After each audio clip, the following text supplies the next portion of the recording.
My name is Maxwell Sangulani Shkumbutso. God has given me something that is going to change the world. እግዚአብሔር ዓለምን የሚለውጥ አንድ ነገር ሰጠኝ። ይህንን ሰው ዓለም በማብራት ክፉኛ ሲፈልገው ነበር። አንዳንዶቹ የፈለጉት ሊገሉት ሲሆን አንዳንዶቹ ደግሞ ግኝቱን ከእጁ ለመመንተፍ ነው። አንዳንዶች ደግሞ አብረውት ለመስራት በእግር በፈረስ ፈልገውታል። ይህ አፍሪካዊ ሰው ትውልዱ ዚምባብዌያዊ ሲሆን ስሙ ማክስዌል ቺኩምቡትሶ ይባላል። ዓለምን ድብልቅልቁን የሚያወጣ አንድ አስደናቂ የፈጠራ ግኝት ይዞ ወደ ዓለም ብቅ ብሏል። በዚህ ግኝቱ ተጠቅሞ 4 ለሰው ልጆች ጥቅም የሚሰጡ ነገሮችን ሰርቶ አምጥቷል። እነዚህ ነገሮች ምንድናቸው? እስከ መጨረሻው ይህንን ዝግጅት ከተከታተላችሁ በዚህ ዝግጅት ውስጥ መልሱን ያገኙታል። ማክስዌል ቺኩምቡትሶ እግዚአብሔር ለዓለም እንዳበረከተ ሰጠኝ የሚለው ግኝት ምንድነው? በ1980 በአፍሪካዊቱ ሀገር ዚምባብዌ ከተማ ወጣ ብሎ በሚገኝ ቡዲሪሮ በተባለ ቦታ ላይ የተወለደው ማክስዌል ቺኩምቡትሶ በገንዘብ እጥረት ምክንያት ትምህርቱን መቀጠል ስላልቻለ በ14 ዓመቱ ትምህርቱን ሊያቋርጥ ይገደዳል። ነገር ግን ለኤሌክትሮኒክስ ኢንጂነሪንግ ያለው ፍቅርና ጉጉነት የትምህርቱ መስተጓጎል ፍላጎቱን አዳፍኖ ሊያስቀረው አልቻለም። ማክስዌል ይህንን እንደ እሳት የሚነድድ ፍላጎቱን ወደ ተግባር ለማምጣት በ1990ዎቹ መጀመሪያ ላይ የወዳደቁ የኤሌክትሮኒክስ ዕቃዎችን ከቆሻሻ መጣያ ስፍራ እየሰበሰበ እያንዳንዳቸው ምንነታቸውን እያጠና ራሱን በራሱ ማስተማር ይጀምራል። ከግል ጥናቱም ስለ ኤሌክትሮኒክስ መሰረታዊ ዕውቀቶችን በሚገባ ሲያውቅ አንዱን የኤሌክትሮኒክስ ዕቃ ከሌላኛው የኤሌክትሮኒክስ ዕቃ ጋር እየገጣጠመ የተለያዩ ምርምሮችንና ሙከራዎችን ማድረጉን ይቀጥላል። ችሎታን የሚሰጠው እግዚአብሔር ነው ብሎ አጥብቆ የሚያምነው ማክስዌል ለዚህ ጉዳይ ያለውን ጠንካራ ፍላጎትና መሰጠትን ያየ አምላኩ እግዚአብሔር በ2009 ላይ ይህንን ዕውቀቱን የሚያሰፋለትና መስመር የሚያስይዝለትን መገለጦችን እግዚአብሔር በሌሊት ራእይ እንደገለጠለት ይናገራል። ይህንን እንደ መገለጥ ከእግዚአብሔር የተቀበለውን የቴክኖሎጂ ግኝት ሐሳብ ቺኩምቡትሶ ወደ መሬት አውርዶ ነገሩን በተግባር ሲሞክረው ዓለምን እጅግ የሚያስገርም በምንም ሁኔታ ታስቦ የማያውቅ አንድ ታላቅ የዓለምን የኃይል ስርዓት የሚቀያየር ነገር ያገኛል። ይህ ግኝት ምንም ወጪ ከማይጠይቀው ከባዶ አየር ላይ በነፃ የኤሌክትሪክ ኃይል መፍጠር የሚያስችል ነው። ነገሩ የዓለምን ስርዓት ድብልቅልቁን የሚያወጣው በሌሎች የኃይል ማመንጫዎች ላይ ኢኮኖሚያቸውንና ቴክኖሎጂያቸውን የመሰረቱትን ሁሉ ከወዲሁ እንዲያስቡበት የሚያደርግና በሌላ ጎኑ ደግሞ በኤሌክትሪክ ኃይል እጥረት የሚቸገሩትን የዓለም ክፍሎች በነፃ በሚባል መልኩ በኤሌክትሪክ ኃይል የሚያንበሸብሽ ነው። ነገሩ እንደዚህ ነው። እስከዛሬ በዓለም ላይ የምንጠቀምባቸው ኃይሎች የሚገኙት ከግድብ ውሃ ከሚሰራ የኤሌክትሪክ ኃይል ማመንጫ፣ ከኒክሌር ኃይል፣ ከነዳጅ፣ ከባትሪና ታዳሽ ኃይል ከሚባሉት ከነፋስና ከፀሐይ ብርሃን በሚገኙ የኤሌክትሪክ ኃይል ነው። አፍሪካዊ ሰው ማክስዌል ቺኩምቡትሶ በእነዚህ ኃይል ማመንጫዎች ላይ ተጨማሪ ኃይል ማመንጫ አዲስ ግኝት ይዞ ነው ወደ ዓለም የመጣው። የዚህ መሳሪያ ስም ማይክሮሶኒክ ኢነርጂ ዲቫይስ የሚባል ነው። የሬዲዮ ሞገድ ወደ ኤሌክትሪክ ኃይል የሚቀይር እንደማለት ነው። ከሬዲዮ ጣቢያ የሚለቀቀውን ድምጽ አየራችን ላይ ባለው በሬዲዮ ሞገድ በሚባል ነገር ድምጽ እየተርገበገበ መጥቶ ሬዲዮናችን ውስጥም ሲገባ ከጣቢያው የሚለቀቅልን ድምጽ እንሰማለን። የሬዲዮ ሳጥናችን የሚያከናውነው ስራ ያ በአየር ላይ የመጣውን የሬዲዮ ሞገድ በትክክል ተቀብሎና አሳምሮ ድምጹን አጉልቶ አጥርቶ እንዲሰማን ማድረግ ነው። ማክስዌል የሰራው መሳሪያ ከዚህ መንገድ ጋር በተወሰነ መልኩ ተመሳሳይነት ቢኖረውም የእርሱ ግን የተለየ ነው። የእርሱ ለየት የሚያደርገው በዚህ በሰራው ማይክሮሶኒክ ኢነርጂ ዲቫይስ በተባለው መሳሪያ የሬዲዮ ሞገድን ከአየር ላይ ተቀብሎ ወደ ኤሌክትሪክ ኃይል መቀየር መቻሉ ነው። ማክስዌል በየትኛውም አየር ክልል ያለውን የሬዲዮ ሞገድ በሰራው በዚህ መሳሪያ በመሳብ ለሰዎች በሚፈልጉት ልክ በቂ የኤሌክትሪክ ኃይል እንዲፈጠር የማድረግ ቴክኖሎጂን የሰራው። ሳይንቲስቶች የሃይድሮሊክም ማለት የውሃን ጉልበት ተጠቅመው የኤሌክትሪክ ኃይል ለመፍጠር እንደተጠቀሙበት እንዲሁ ማክስዌል በዙሪያችን ያለውን የሬዲዮ ሞገድ ተቀብሎ ወደ ኤሌክትሪክ ኃይል ለውጦ የኤሌክትሪክ ኃይል እንዲፈጠር ነው ያደረገው። ያም የተፈጠረው ኃይል የኤሌክትሪክ መኪናን ጨምሮ ሌሎችን የኤሌክትሪክ ኃይል የሚፈልጉ ተንቀሳቃሽ ሞተሮችን ሁሉ አንቀሳቅሶ እንዲሰሩ የሚያስችልና ከዚህ በላይ ጥቅም የሚሰጥ ነው። ይህ ማክስዌል የሰራው ማይክሮሶኒክ ኢነርጂ ዲቫይስ የተባለው መሳሪያ መጠቀም የጀመረ አንድ ሰው ወይም አንድ ድርጅት የነዳጅ አምራች ሀገሮች ወይም የባትሪ አምራች ሀገሮች የህይወት ዘመን ጥገኛ መሆን አያስፈልገውም።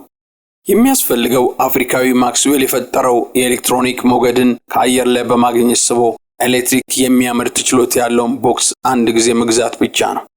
ይህ ተአምረኛ ሳጥን ውሃ ጠጡኝ፣ ነዳጅ ስጡኝ ወይም ቻርጅ አድርጉኝ ሳይል ራሱ በራሱ ኃይል እያመነጨ ለብዙ ዓመታት ዝም ብሎ እየሰራ የሚቀጥል ነው። በነፃ አየር እንደምንስበው ነው እንዲሁም ከዚህ ማክስዌል ከሰራው ሳጥን የኤሌክትሪክ ኃይል የምናገኘው። መብራት ጠፋ፣ መብራት ሄደ፣ መብራት መጣ የሚባሉ ነገሮችን ሁሉ የሚያስቀርና ለማብራት ተብሎ ወደ ከተማ መምጣትን ሳያስፈልግ ዓለም በያለበት ሰፈሩ ጫካውና ድሩ የትም ቦታ በነፃ ኃይል እያገኘ እንዲኖር የሚያደርግ ነው።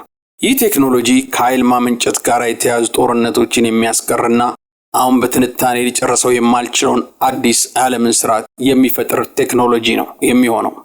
የሞባይል ቴክኖሎጂ ሲመጣ በዚች ፕላኔት ላይ ያለውን የሰው ልጅን ያናኗር ስርዓትም እንደቀየረ እና ቀላልና የተቀላጠፈ እንዳደረገ እንዲሁም አፍሪካዊ ማክስዌል የፈጠረው የሬዲዮን ሞገድ ወደ ኤሌክትሪክ ኃይል መለወጥ የሚያስችለው ሳጥን የዓለምን የኑሮ ስርዓት ከፍ አድርጎ የሚያሻሽልና ከኤሌክትሪክ ኃይል እጦትና እጥረት ጋር የተያያዙ ችግሮችን በመፍታት ትልቅ ችግር ፈቺ ሆኖ የመጣ የእግዚአብሔር ስጦታ ነው።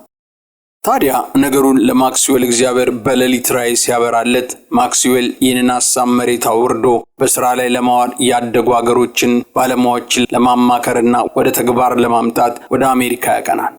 ጉዳዩን ለማስረዳት ወደ ኒክለር ኢንጂነሮችና ፕሮፌሰሮች ጋር ሄዶ ሐሳቡን ያስረዳል። ሐሳቡን ከሰሙ በኋላ ያመጣው ሐሳብ የማይሆን በፊዚክስ ሕግ ውስጥ ምንም ስፍራ የሌለው እንደሆነና የፊዚክስን ሕግ የሚያቃውስ እንደሆነ አጣጥለው ይነግሩታል። ማክስዌል ይህንን ሐሳቡን ወደ አሜሪካ ይዞ ሄደው ሌላው ምክንያት ዓለም አቀፍ የፈጠራ መብትን ለማግኘትና የገንዘብ አቅም ካላቸው ተቋማት ጋር አብሮ ለመስራት በማሰብ ጭምር ነበረ። ነገር ግን እንዳልተቀበሉት ሲገባው ዞር ብሎ አፍሪካዊ ባለሀብት በመፈለግ ወደ መሬት ለማውረድ ሙከራውን ያደርጋል። ነገሩ ተሳክቶለት አንድ በገንዘብ የሚረዳው ሰው ያገኛል። ካገኘው ሰው ጋር ለመስራት ሂደት ላይ ያሉ ማክስዌል ይዞት የመጣው ቴክኖሎጂ እጅግ አደገኛ፣ ታላቅ የዓለምን ሁኔታ ቅይርይር የሚያደርግ የአፍሪካውያንን ሞራል ቀና የሚያደርግ የዓለምን ኢኮኖሚ ከፍታም የሚቆናጠጥ እንደሆነ የገባቸው አርቆ ሐሳቢዎች ግን እጅግ ሴረኞች የሆኑ ሰዎች ማክስዌል ችክምቡዞንና የሥራ አጋሩን በመርዝ በመግደል ቴክኖሎጂውን ከእጁ ለመመንተፍ ያሴራሉ። ወጥመዳቸው ሰርቶላቸው የማክስዌልን የሥራ አጋር በመርዝ መርዘው ሲገሉት ማክስዌል ግን በእግዚአብሔር እርዳታ እንዳመለጠ እንዲህ ሲል ይናገራል። We were poisoned at that time. Dr. Teddy didn't make it. He died in January 2017. I survived by the grace of God. ከዚያም ይህንን ሁኔታ በአንክሮ ይከታተሉ የነበሩ የዚምባብዌ ፕሬዝዳንት ማክስዌልን ከሞት ወጥመድ ለማስመለጥና በገንዘብ በመርዳት ስራው ወደ ተግባር እንዲቀየር ካለበት ሀገር ያስጠሩታል። ማክስዌል ወደ ሀገሩ ከመጣ በኋላ በአገሪቱ ፕሬዝዳንት እገዛና ከቻይናውያን አምራች ፋብሪካዎች ጋር በመተባበር ነገሩ ህዝቡ ጋር ተመርቶ ሊደርስ በሚችልበት ሁኔታ መስራት ይጀምራሉ። ማክስዌል እግዚአብሔር በሰጠው በዚህ ቴክኖሎጂ ተጠቅሞ 4 እጅግ አስደናቂ ነገሮችን ለዓለም ገበያ ሰርቶ ማቅረብ ጀምሯል። ማክስዌል የሰራቸው እነዚህ 4 አስደናቂ ነገሮች ምንድናቸው? ማክስዌል የሰራው የመጀመሪያው ነገር የኤሌክትሪክ ኃይል የማያስፈልገው ቴሌቪዥን ነው። በዚህ መንገድ የመጀመሪያውን የሬዲዮ ሞገድ ወደ ኤሌክትሪክ ኃይል መለወጥ ሲችል በሰራው በዚህ ግኝት አንድ አስደናቂ ነገር ይሰራል። እርሱም በኤሌክትሪክ ገመድ አማካኝነት ኤሌክትሪክ ኃይል ከቆጣሪ ተወስዶ ሳይሰካበት ማክስዌል በሰራው በዚህ ኃይል አመንጪ መሳሪያ በመታገዝ የሚሰራ ቴሌቪዥን ነው። ምንም አይነት በገመድ የሚመጣ የኤሌክትሪክ ኃይል ሳይሰካበት እርሱ የሰራው የሬዲዮ ሞገድን ወደ ኤሌክትሪክ ኃይል የሚለውጠው ማይክሮሶኒክ ኃይል አመንጪ የተባለው መሳሪያውን ከቴሌቪዥኑ ጀርባ ላይ በመግጠም ያለማቋረጥ የሚሰራ አድርጎ የሚሰራው ይህንን በስዕሉ ላይ የምታዩትን ነገር ሰራ።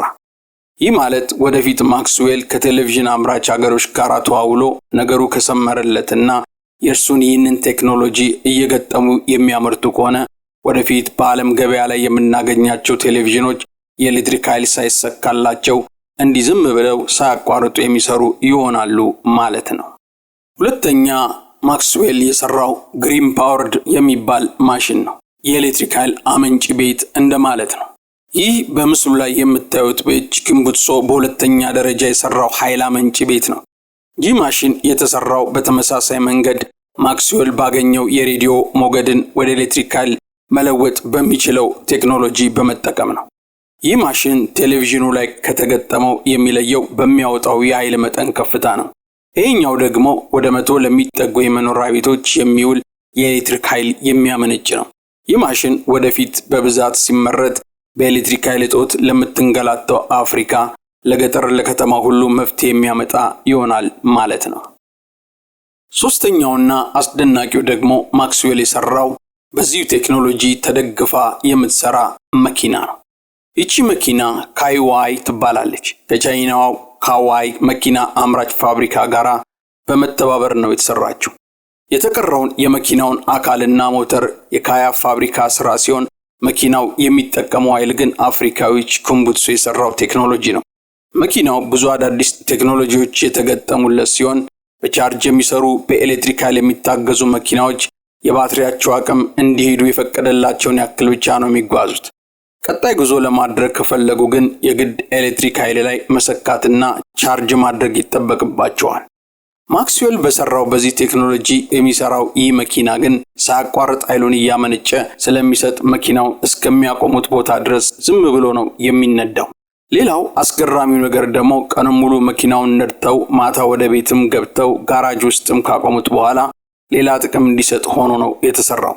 መኪናው ቆሞም የኤሌክትሪክ ገመድ ዘርግቶ ከቤት ውስጥ ከሚሰራው የኤሌክትሪክ ገመድ ጋራ በመሰካት እስከ 50 ዋት የኤሌክትሪክ ኃይል ስለሚያመነጭ ለቤት ውስጥ ፍጆታ የሚውል ኃይል ይሰጣል።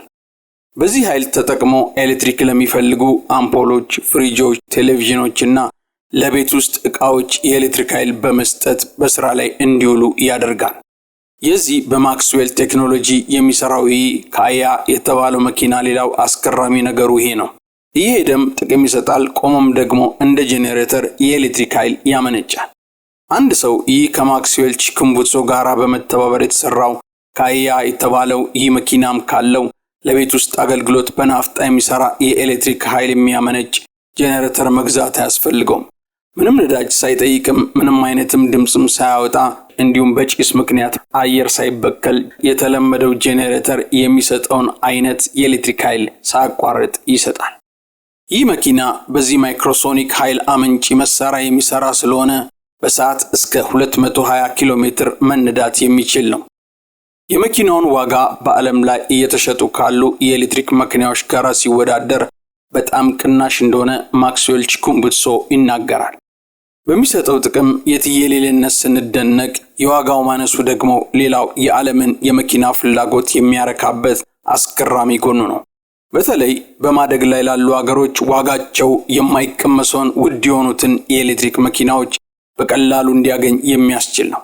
የዋጋው አነስተኛ መሆንና ምንም አይነት የነዳጅውን የባትሪ ኃይል ሳያስፈልገው የሚሰራ ስለሆነ በትራንስፖርት ዋጋ ላይ ታላቅ አስደናቂ ለውጥ ያመጣል ተብሎ ከወዲሁ የተተነበየለት ነው። አራተኛው ማክስዌል ቺኩምቡትሶ የሰራው አራተኛው ነገር ደግሞ በራሱ ኤሌክትሪክ ያመነጨ አለቀብኝ ሳይል ዝም ብሎ የሚነዳ ሞተር ሳይክል ነው። ሞተር ሳይክሉ ማታ ሲሆን ለቀጣይ ቀን ጉዞ እንደ ኤሌክትሪክ ሞተር ሳይክሎች ቻርጅ አድርጉኝ ሳይል ሲነጋም ዝም ብሎ ከቆመበት አንስቶ ሹፌሩ ደከመኝ ብሎ ካላቆመው በቀር ወይም ጎማው ተቃጠልኩ በቃኝ ካላለ በቀር ሌሊትና ቀን ሳያቋርጥ ቢነዳ የማይቆም ሞተር ሳይክል ነው። ይህ ሆነው ሞተር ሳይክሉ ቺኩምቡትሶ በፈጠረው መሳሪያ ራሱን በራሱ ኃይሉን እያደሰ እየሞላ በቀጣይነት የሚጓዝ ሞተር ሳይክል ስለሆነ ነው። ይህ ሞተር ሳይክል ለግል መጓጓዣም ወይም ለውድድርም ወይም ለትራንስፖርት አገልግሎት የሚጠቅም ሁሉንም አይነት ተጠቃሚዎች በሚገባ የሚያረካ ሞተር ሳይክል ነው። ይህ ሞተር ሳይክል ገበያ ላይ ሲውል በተመጣጣኝ ዋጋ የሚገኝ ስለሚሆን ለብዙ አፍሪካውያን ሕይወት አቅላይ እንደሚሆን ከወዲሁ ተገምቷል። ዓለም ላይ ያሉ የቴክኖሎጂዎች ሐሳብ ሁሉ ከማይታየው ከእግዚአብሔር ዘንድ በሰዎች በኩል ለሰዎች ጥቅም እንደሚወርድ የምናምን ክርስቲያኖች ይህ የሚታየው ከማይታየው እንደሆነ በእምነት እናስተውላለን የሚለውን ቃል እንጠቅሳለን። በዚህም ቃል መሰረት በዓለም ላይ ስለተፈጠሩት ነገሮች ሁሉ እግዚአብሔርን እናመሰግናለን። ይሁን እንጂ ይህንን አገኘን የሚሉ ሰዎች የሚሆኑ ሀገሮች ለሰጪው ለእግዚአብሔር የሚገባውን ክብር አልሰጡም፣ ሲሰጡም አይስተዋሉ። አሁን ግን የጥበብ ሁሉ ምንጭ እግዚአብሔር እንደሆነ ዓለም እንድታውቅ ከአሁን በኋላ አዳዲስ ቴክኖሎጂዎችን እርሱም በሚያምኑ ክብሩንም ለእርሱ በሚሰጡ በቅዱሳን በኩል ለዓለም ለማምጣት እግዚአብሔር ያሰበ ይመስላል። ይህንን በማክስዌልና በሌሎችም ባሪያዎቹ ማድረግን ጀምሯል። ቤተክርስቲያን ከባህል አምልኮ ወጥታ የእግዚአብሔርን ታላቅነት አስፍታ በመመልከት ቅዱሳኖቿ በዚህ አቅጣጫ እግዚአብሔርን እንዲያምኑ ብታስተምር፣ ቅዱሳንም በሥራ ፈጠራ እግዚአብሔር እንዲባርካቸው ቢጸልዩ መልካም ነው በሚል በዚህ ምክር ለዛሬ ያቀረብንላችሁን እዚህ ላይ እናበቃለን። አዘጋጁ ትሪኒቲ ቲዩብ ነው። ኢየሱስ ክርስቶስ የነገር ሁሉ መፍትሄ ነው። የቻናላችን ቤተሰቦች ካልሆናችሁ ሰብስክራይብ የሚለውን በመጫን ቤተሰብ እንድትሆኑ እየጋበዝን እንደተለመደው ላይክ፣ ኮሜንት፣ ሼር ማድረጋችሁን አትርሱ። እግዚአብሔር ታላቅ ነው። ኢየሱስ ክርስቶስ ጌታ ነው። እግዚአብሔር ይባርካችሁ።